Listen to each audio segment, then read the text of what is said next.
George Orwell no nació para escribir novelas. Nació para entender lo que los demás preferían ignorar. En Birmania vio el poder desnudo del imperio. En las minas del norte de Inglaterra conoció el hambre. En la Guerra Civil Española descubrió que la mentira podía matar más que las balas. Cuando volvió a Londres encontró algo peor que la censura: el consenso. Gente que sabía la verdad, pero decidía callar. Lo vio en los periódicos, en las redacciones, en los discursos. Y comprendió que el siglo XX no estaría dominado por los dictadores, sino por el deseo colectivo de creer en la versión más cómoda del mundo. Desde entonces, sus obras intentaron descifrar ese fenómeno. No hablaban de tiranos, hablaban de ciudadanos comunes, de sociedades enteras que aprenden a vivir dentro de lo falso, hasta que mentir se vuelve más fácil que buscar la verdad. Entonces, ¿no será que eso que Orwell advirtió ya está ocurriendo otra vez? Homenaje a Cataluña. La verdad fue fusilada. George Orwell llega a España en los últimos días de 1936. No busca fama ni aventura. Viene con una idea clara: observar por sí mismo una revolución en marcha. En su cuaderno anota que Madrid resiste y que el frente de Aragón parece estable. Cruza la frontera con papeles simples, una maleta ligera y la convicción de que el antifascismo tiene sentido práctico, no solo político. Lo que encuentra en Barcelona supera su expectativa. Una ciudad donde los símbolos han cambiado de dueño y el orden parece haber sido reemplazado por una igualdad improvisada. Los tranvías están cubiertos de banderas rojas y negras. Los camareros tratan de camarada al cliente. En las paredes se leen consignas en favor del pueblo. Orwell camina por las Ramblas y siente algo nuevo: la sensación de estar dentro de una sociedad que intenta nacer de cero. No hay clases visibles, los uniformes se mezclan, la cortesía se ha vuelto horizontal. Ese primer impacto lo marca para siempre. Años después lo recordará como el momento en que creyó posible que la justicia no fuera una palabra, sino un comportamiento visible. Decide unirse al Partido Obrero de Unificación Marxista, no por ideología cerrada, sino porque fue el grupo que lo acogió primero. Su destino será el Frente de Aragón, cerca de Huesca. Lo envían con una unidad mal equipada, pero entusiasta. El invierno cae duro y la trinchera es una línea de barro y alambre. Allí descubre que la guerra real es menos heroica de lo que dicen los periódicos. Los hombres duermen con las botas puestas, el frío corta la piel y la comida llega con suerte una vez al día. Sin embargo, nadie se queja. Lo que sostiene al batallón es la creencia de que están luchando por algo que vale la pena: una vida sin amos. En ese contexto, en las largas noches de guardia escribe en su libreta. Registra nombres, fechas, pequeños episodios: un compañero herido por una bala perdida, una mula muerta en medio del camino, una conversación sobre el futuro después de la victoria. Escribe sin adornos, como quien quiere dejar constancia antes de que la memoria se desgaste. Más tarde dirá que lo que más le impresionó no fueron las balas, sino el compañerismo espontáneo, el sentido de dignidad colectiva que no había visto en ningún otro país. En abril de 1937 recibe una orden para volver a Barcelona. La ciudad ya no es la misma. Los carteles de Unidad Revolucionaria han sido reemplazados por nuevos lemas. Las discusiones ideológicas se han vuelto tensas. Los partidos se enfrentan entre sí. Los periódicos repiten rumores de traición. Orwell asiste atónito a los sucesos de mayo: barricadas, disparos en las calles, milicianos combatiendo entre sí. Aquella ciudad que parecía ejemplo de fraternidad ahora se desangra por dentro. Desde una ventana observa cómo se cruzan los disparos entre el edificio de la Telefónica y los grupos que antes eran aliados. Comprende que la guerra contra el fascismo se ha desviado hacia otra batalla, la del poder dentro del propio bando. Durante días, Barcelona vive un caos total. Luego llega la calma impuesta. Los comunistas han tomado el control político y el POUM es acusado de sabotaje. Orwell, que pertenecía a ese partido, pasa a ser sospechoso. Los mismos compañeros que habían compartido trincheras comienzan a ser vigilados. Intenta volver al frente, pero la situación ha cambiado. Hay registros, detenciones, listas negras. El ambiente se ha vuelto irrespirable. El inglés comprende que ya no está en una guerra por la verdad, sino en una disputa por el relato. Lo que se escribe en los periódicos contradice lo que ha visto. Los mismos hechos aparecen transformados. Las víctimas convertidas en traidores, las traiciones convertidas en victorias. Esa distancia entre la realidad vivida y la narrada se vuelve su verdadera obsesión. Cuando logra salir de España, lleva consigo algo más valioso que los cuadernos de notas, la experiencia directa de cómo una revolución puede devorarse a sí misma con mentiras. En París, mientras espera el tren que lo devuelva a Londres, hojea los periódicos internacionales. Lee crónicas que describen una España distinta a la que él conoció. Los artículos hablan de conspiraciones inventadas, de heroísmos que nunca ocurrieron, de enemigos que jamás existieron. Se da cuenta de que la verdad, en tiempos de guerra, depende del tipo de imprenta que la publica. Al regresar a Inglaterra, intenta contar lo que vio. Envía manuscritos, escribe artículos, explica que la propaganda no es solo una herramienta de los fascistas, también un reflejo de la necesidad humana de creer en una versión cómoda del mundo. Muchos no quieren escucharlo. Otros lo acusan de exagerar, pero él insiste. Lo que más le sorprendió en España no fue la violencia, fue la docilidad con la que la gente aceptó versiones absurdas. De esa experiencia nace el núcleo de su libro. Cada línea surge de la sensación de haber visto una guerra donde todos creían defender la realidad, pero cada uno luchaba por su propio relato. La prensa republicana y la fascista usaban el mismo lenguaje de certeza. Los bandos opuestos coincidían en algo. Ambos necesitaban que el público creyera sin preguntar. En los últimos capítulos de Homenaje a Cataluña, Orwell describe su huida de España. Cruza la frontera con su esposa, cansado y desilusionado. Lleva la garganta herida por una bala, la ropa húmeda por la lluvia y una conclusión que lo acompañará el resto de su vida. La verdad no se destruye con violencia, se disuelve con consentimiento. Rebelión en la granja, cómo la mentira se volvió alivio. En su obra Rebelión en la granja, Orwell no crea solo una fábula política, crea un espejo de la conducta humana frente a la mentira. Muestra cómo las personas, en su versión animalizada, se adaptan con rapidez a un orden injusto si ese orden les evita pensar. Cada escena que escribe tiene el peso de una observación psicológica. El cansancio, la obediencia y la necesidad de alivio terminan siendo más poderosas que el deseo de verdad.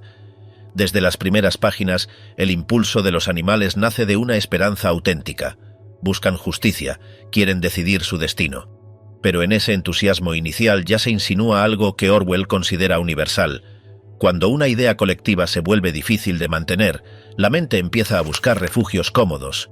La mentira, en su forma más cotidiana, no aparece como engaño ajeno, sino como descanso propio. El autor lo plasma con precisión. A medida que los cerdos asumen el control de la granja, las pequeñas distorsiones comienzan a aparecer. Los cambios son graduales, casi imperceptibles. Una palabra modificada, una regla ajustada, una orden explicada con otra entonación. Orwell muestra cómo la mentira más eficaz no se impone, se introduce con suavidad. Los animales aceptan esos cambios porque ofrecen algo valioso, la posibilidad de no cuestionar. En cada capítulo, Orwell retrata la forma en que la verdad pierde terreno no por represión, sino por desinterés. Nadie necesita coacción cuando la rutina cansa lo suficiente. Los animales trabajan, se agotan y prefieren delegar su pensamiento en quienes dicen saber más. El autor deja ver que la comodidad mental es la raíz del autoengaño. Pensar exige energía, y cuando esa energía escasea, el cerebro elige creer. Squealer, el cerdo que maneja el discurso, es la voz de ese proceso.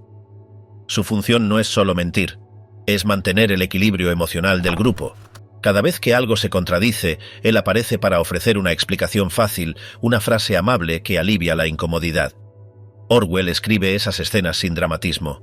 Las presenta con tono casi mecánico, como si quisiera que el lector notara lo normal que puede volverse el absurdo cuando se repite lo suficiente. Ese mismo mecanismo aparece encarnado en otro personaje.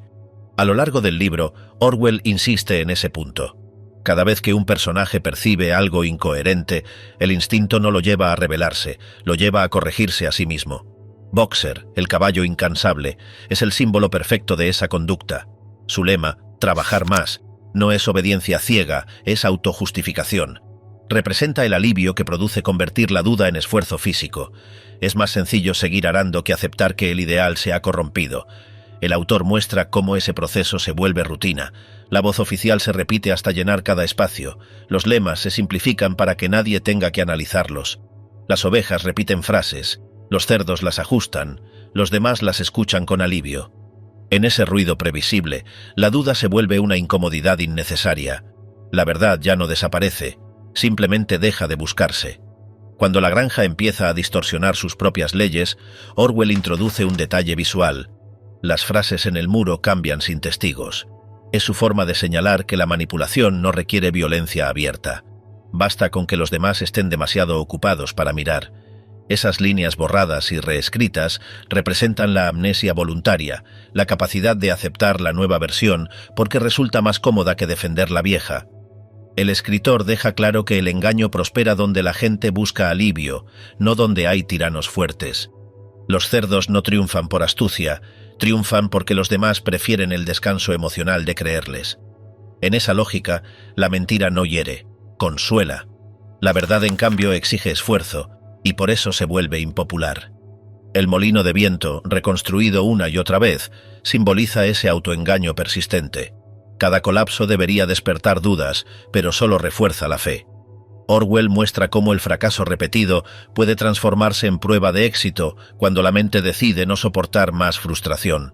Esa inversión del sentido es lo que él considera el punto más peligroso, el momento en que la mentira ya no necesita esconderse porque ha sido interiorizada como costumbre. A partir de ahí, la transformación ya no necesita explicaciones. En las últimas páginas, Orwell lleva esa comodidad a su extremo. Los cerdos ya se han vuelto indistinguibles de los humanos. El resto observa en silencio, sin rabia. No porque no lo entiendan, sino porque el entendimiento ya no les sirve. La mentira ha dejado de ser un discurso, se ha convertido en entorno. Respirarla resulta más natural que intentar expulsarla, cuando las palabras piensan por nosotros. En Politics and the English Language, Orwell empieza con una pregunta directa. ¿Cómo puede una sociedad llegar a pensar mal sin darse cuenta? No la plantea como teoría, la plantea como observación. Su punto de partida es el idioma.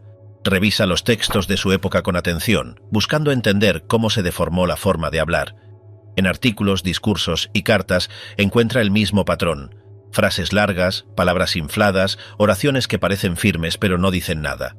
El lenguaje, explica, empezó a funcionar solo.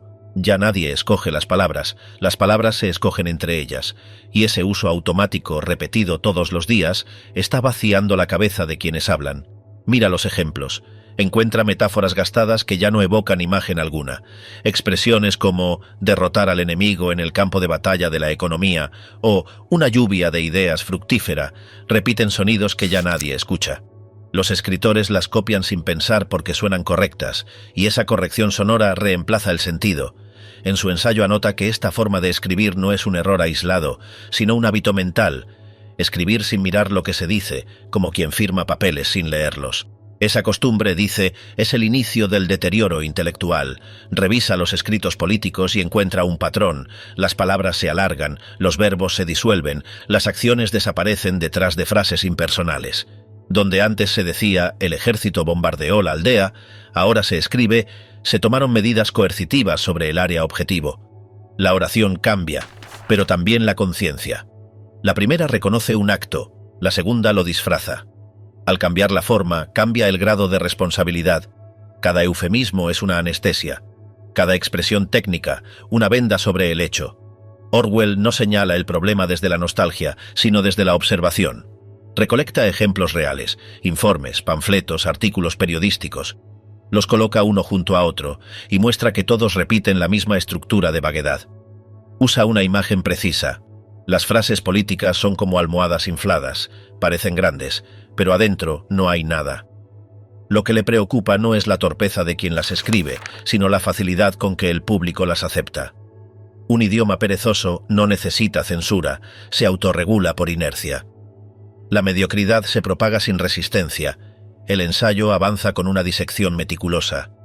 Orwell muestra cómo ciertas palabras se convierten en refugio de quienes no quieren pensar. Son términos que suenan elevados. Progreso, democracia, libertad, valores espirituales, imperativo moral. Cada una parece noble, pero ninguna tiene significado estable. Funcionan como envoltorios. Pueden servir para justificar cualquier acción o su contraria. El poder de estas palabras no reside en su contenido, sino en su ambigüedad. Son amuletos lingüísticos. Al pronunciarlas, el orador se siente protegido. El problema, explica Orwell, no está en las palabras en sí, sino en la mente que las usa sin precisión.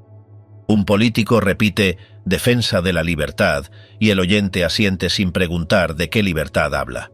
Esa aceptación automática es el punto donde el idioma se separa de la realidad. A partir de ahí, las frases ya no describen el mundo, lo sustituyen. El lenguaje, que debería ser puente, se vuelve muro. La gente ya no discute hechos, discute palabras, y cuando las palabras pierden su anclaje, el pensamiento colectivo se hunde en una especie de niebla razonable. Para mostrar hasta qué punto el lenguaje puede deformar la claridad, Orwell construye un ejemplo deliberadamente absurdo. Toma un pasaje de la Biblia, breve, directo, claro, y lo reescribe con el estilo burocrático de su época. El resultado es grotesco. Donde antes había ritmo y sentido, ahora hay redundancia y vacío. El ejercicio revela algo profundo. La prosa moderna ha perdido contacto con la realidad sensorial. Las palabras flotan, ya no rozan las cosas que nombran. El idioma se convierte en una nube que todo lo cubre y nada toca. Ese desplazamiento no es accidental. En el corazón del ensayo, Orwell lanza su diagnóstico. El idioma inglés, y por extensión cualquier idioma, se deteriora cuando quienes lo usan dejan de preocuparse por su significado. Es un proceso recíproco. La pereza mental genera lenguaje decadente, y ese lenguaje decadente refuerza la pereza mental. Es un círculo cerrado. Cuanto más vaga es una palabra, más fácil resulta pensar de forma vaga. Cuanto más torpe la frase, más torpe el pensamiento. La mente y la lengua se contaminan mutuamente hasta que la confusión parece natural. A lo largo del texto, Orwell ofrece 6 reglas para romper ese ciclo. Son simples, pero exigen conciencia. Pide evitar metáforas heredadas, preferir palabras cortas, eliminar términos extranjeros innecesarios, elegir la voz activa, suprimir frases inútiles y, sobre todo, preguntarse si cada oración expresa exactamente lo que se quiere decir. Detrás de esa sencillez hay una filosofía. La claridad no es un lujo estilístico, es una forma de integridad. Quien escribe con precisión piensa con precisión, y quien piensa con precisión es más difícil de engañar. En su última parte, Orwell insiste en la responsabilidad individual. Nadie puede limpiar el lenguaje ajeno, pero cada persona puede cuidar el propio. Esa vigilancia cotidiana, dice, es un acto de libertad. Pensar antes de hablar no es un ejercicio de estilo, es una forma de resistencia. Quien se obliga a buscar la palabra justa recupera su autonomía interior. No es una tarea fácil porque el entorno empuja a hablar como todos, pero el lenguaje usado con atención puede volver a ser lo que siempre debió, un espejo fiel del pensamiento. El texto termina con una advertencia que atraviesa el siglo. Las palabras se deforman lentamente, sin ruido, sin golpes de estado. Se vuelven cómodas, suaves, indoloras. Y cuando todo suena igual, nadie distingue la verdad del eco. Orwell no pide pureza lingüística, pide lucidez. En un mundo saturado de discursos, la claridad se vuelve un acto de coraje. Escribir bien, pensar bien, hablar con precisión. Esos son los últimos refugios de la verdad antes de que el idioma se convierta en su enemigo. El miedo que escribe por nosotros.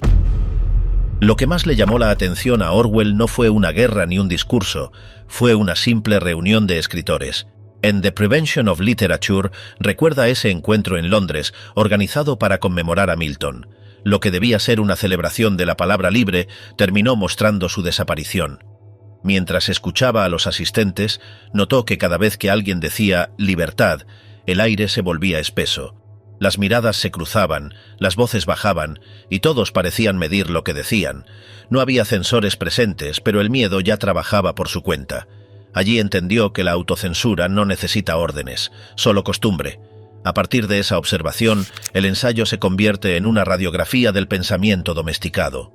Orwell advierte que el peligro no viene del censor estatal, sino del escritor que se ajusta al clima político antes de ser vigilado. Lo llama la prevención de la literatura, y no se refiere a quemar libros, sino a impedir que alguien tenga el coraje de escribirlos. Es una enfermedad invisible que empieza por precaución y termina en servidumbre intelectual.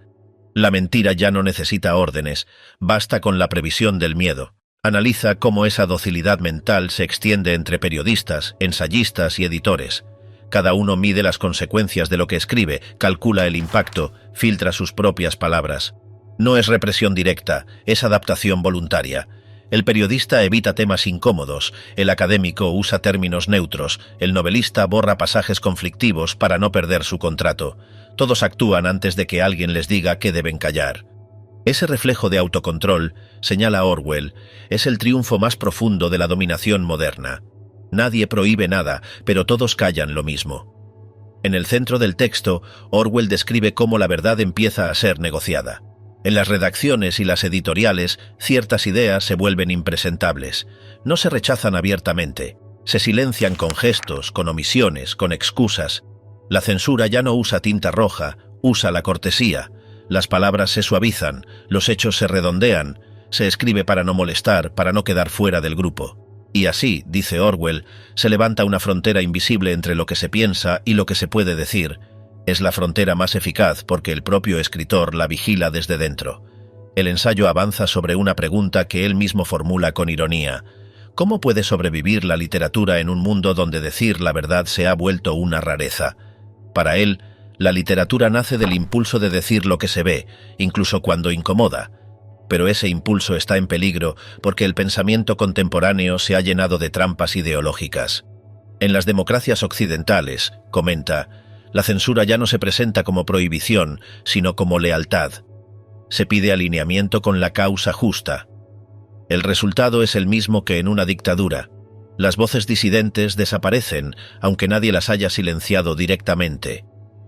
Orwell observa que muchos intelectuales británicos de su tiempo prefieren justificar las mentiras de los regímenes aliados mientras condenan las de sus enemigos. Esa doble moral se disfraza de compromiso político. Hablar claro se considera traición. Callar se considera sensatez. Los más educados se convierten en los más cautos. La cultura entera se reorganiza en torno al temor de decir lo evidente. El miedo a la sinceridad, escribe, ha reemplazado el amor por la precisión. La literatura, al perder su independencia, se convierte en propaganda decorada. A medida que avanza el ensayo, el tono de Orwell se vuelve más clínico. Examina los factores que fomentan ese silencio: la presión política, la comodidad social, la dependencia económica. Señala que el escritor moderno ya no vive aislado, vive enredado en instituciones, editoriales, fundaciones, revistas. De ellas depende su reputación, su salario, su público.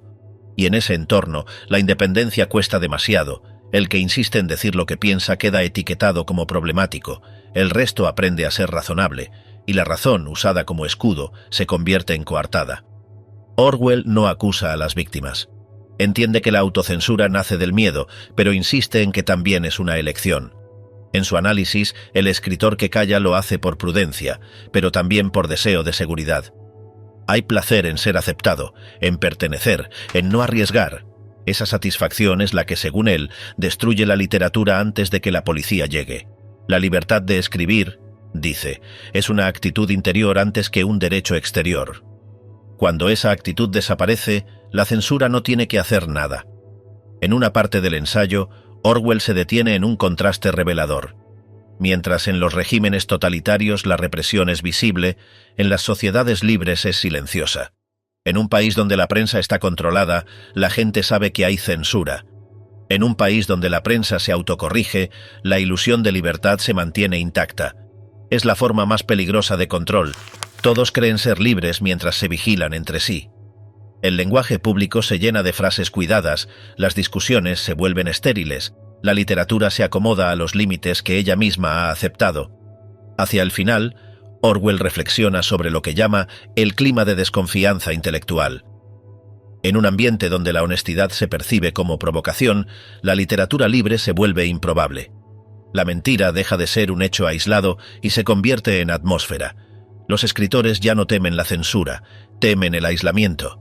Y así, las ideas verdaderas mueren antes de ser dichas. El peligro, dice Orwell, no está en la falta de genios, sino en la abundancia de cobardes. Cuando la prudencia se convierte en virtud, el pensamiento se estanca. Cierra su ensayo con una idea que lo conecta con toda su obra posterior. La libertad de expresión no se mantiene sola, se alimenta de la valentía de quienes la ejercen. La primera derrota ocurre en el interior del escritor, en el momento en que decide callar para conservar su lugar. Esa renuncia, repetida millones de veces, produce una sociedad donde la mentira se impone sin esfuerzo. Orwell lo formula con una claridad fría. La literatura muere cuando la verdad se vuelve impronunciable. No se necesita censura cuando todos han aprendido a callar a tiempo. 1984, el triunfo de la mentira perfecta. Orwell lleva su observación al punto más extremo. Ya no se trata de la mentira como estrategia ni como alivio mental. En su libro 1984, la falsedad se convierte en la forma misma de existir. El ciudadano ya no actúa bajo engaño, vive dentro de él. El partido no necesita convencer porque el relato oficial se siente natural. La distorsión no opera desde fuera, sino desde dentro del pensamiento. El protagonista, Winston Smith, vive en una sociedad donde el pasado cambia todos los días. Su trabajo consiste en modificar archivos antiguos para que coincidan con las versiones presentes. Las cifras, los nombres, los discursos, todo se ajusta al relato actual. Nadie lo ordena directamente, pero él lo hace con rutina, lo hace como se respira. En esa repetición constante, Orwell muestra la mutación final del ser humano sometido a una mentira perpetua. El pensamiento se adapta al cambio, la memoria se vuelve obediente, la realidad pierde espesor. El mundo de 1984 está hecho de vigilancia total, pero lo que más interesa a Orwell no son las cámaras ni los castigos, es la aceptación. La vigilancia funciona porque los vigilados la interiorizan. En cada rostro se instala una expresión de acuerdo, en cada palabra una dosis de cálculo. Winston lo percibe en sus compañeros de oficina. Todos repiten los lemas del partido con una mezcla de fe y cansancio. La guerra es la paz, la libertad es la esclavitud, la ignorancia es la fuerza. Son frases que, al repetirse, dejan de ser contradictorias, se vuelven naturales.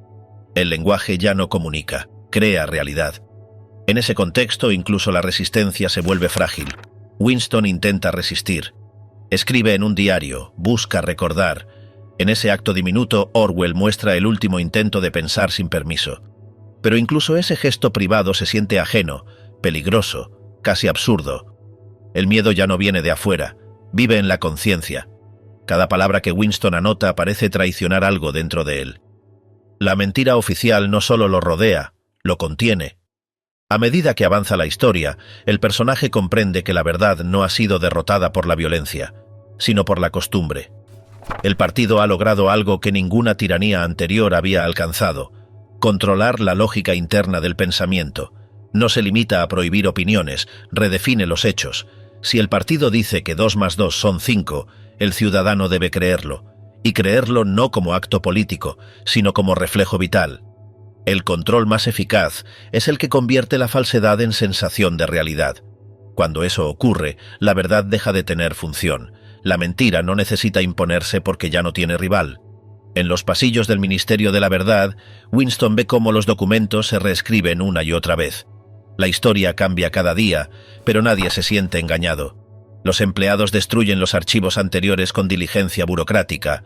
Las páginas caen al tubo neumático que conduce al incinerador. El humo de los hechos quemados se confunde con el aire de la ciudad. Orwell describe esa escena como un ritual moderno. La fe colectiva en que el presente siempre tiene razón. La realidad deja de ser lo que ocurrió, es lo que se dice que ocurrió.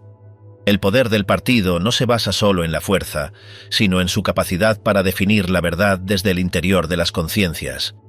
El doble pensar, ese mecanismo que permite sostener 2 ideas opuestas sin percibir la contradicción, es el corazón del sistema. El ciudadano cree y descree al mismo tiempo. Recuerda y olvida según la conveniencia del momento. El pensamiento se fragmenta hasta que ya no hay diferencia entre creer y fingir. Orwell lo formula con exactitud. El triunfo del partido consiste en hacer que la falsedad sea sinceridad. En la figura de O'Brien, el funcionario que guía y destruye a Winston, Orwell concentra la lógica de esa dominación. O'Brien no busca engañar, busca transformar. Le dice a Winston que la verdad no existe fuera del poder. Lo que el partido declara verdadero se convierte en realidad. En ese diálogo, el autor lleva su argumento a la esencia del totalitarismo, el control del ser a través del control del pensamiento. No se trata de que la gente mienta, sino de que ya no pueda concebir otra forma de pensar que no sea la mentira colectiva. Durante el interrogatorio, O'Brien demuestra que la lógica puede usarse como instrumento de sometimiento. No intenta convencer a Winston, lo entrena, lo fuerza a renunciar a la idea de una verdad independiente. Cada pregunta destruye una capa de su razón. Cada respuesta lo empuja hacia una obediencia mental más profunda. En ese proceso, la mentira deja de ser externa, se convierte en reflejo, en sensación de seguridad. Winston termina aceptando lo que se le ordena creer, no por miedo, sino por necesidad de coherencia interior. La escena culminante ocurre cuando O'Brien lo enfrenta con la pregunta definitiva: ¿existe la realidad fuera de nosotros? Winston duda, trata de afirmar que sí, que los hechos existen aunque nadie los vea, pero su resistencia se deshace. O'Brien sonríe y le enseña la versión final del poder. El pensamiento colectivo crea la verdad. El partido no solo controla lo que la gente dice, controla lo que la gente percibe. En ese momento, la mentira alcanza su forma más pura. Ya no es discurso, es identidad. Orwell construye el desenlace con precisión simbólica. Winston, quebrado, repite los lemas del partido sin esfuerzo. Ya no finge, cree.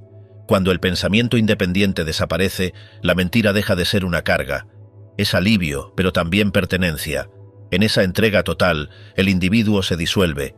El yo se funde con el discurso dominante. No hay distancia entre el ciudadano y el sistema. Ambos piensan igual porque son lo mismo. La mentira ha reemplazado a la persona. El final del libro, lejos de mostrar desesperación, expone el mecanismo completo. Winston mira el retrato del gran hermano y siente ternura. Ama al símbolo que lo ha destruido. Esa emoción final es el cierre de un ciclo. La falsedad ha dejado de ser un instrumento de control para convertirse en vínculo emocional. El poder ha logrado fabricar un amor genuino hacia la mentira, y ese amor es irreversible, porque da identidad. No se obedece por miedo, se obedece por fe. Orwell no presenta ese destino como una profecía lejana, sino como una posibilidad latente en toda sociedad que renuncia a la verdad por comodidad moral.